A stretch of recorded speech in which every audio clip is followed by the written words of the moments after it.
দেখতে সুন্দর হওয়ার ব্যাপারটা কিরকম জানেন? দেখতে সুন্দর হওয়াটা আসলে ওই বইয়ের বাইরের মলাটের মতো।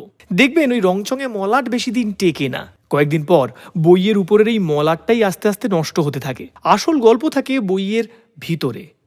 মানুষের ব্যক্তিত্ব, ব্যবহার, আচার আচরণ এগুলোই হচ্ছে মানুষের অন্তরে থাকা জিনিস। কারণ সুন্দর মুখ একদিন জৌলুস হারায়, পেশিবহুল চেহারাতেও একদিন মেদ জমে, মাথা ভর্তি চুলও একদিন পড়ে যায়, শুধু পড়ে থাকে ওই খোলসবিহীন আস্ত মানুষটা। শুধু সৌন্দর্য আর আকর্ষণীয় চেহারা দিয়ে কোনো মানুষকে যদি আজীবন বেঁধে রাখার কথা ভাবেন তাহলে ভুল ভাবছেন। প্রেমের ক্ষেত্রে সৌন্দর্যই যদি প্রধান হতো তাহলে পৃথিবীতে কোনো সুন্দর বা সুন্দরীদের ব্রেকআপ হতো না।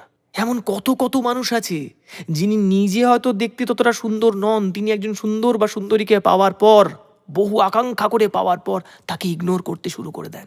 তাই সৌন্দর্যের মোহে পড়বেন না। সৌন্দর্য শুধুমাত্র মনকে আকৃষ্ট করে, তাকে বেঁধে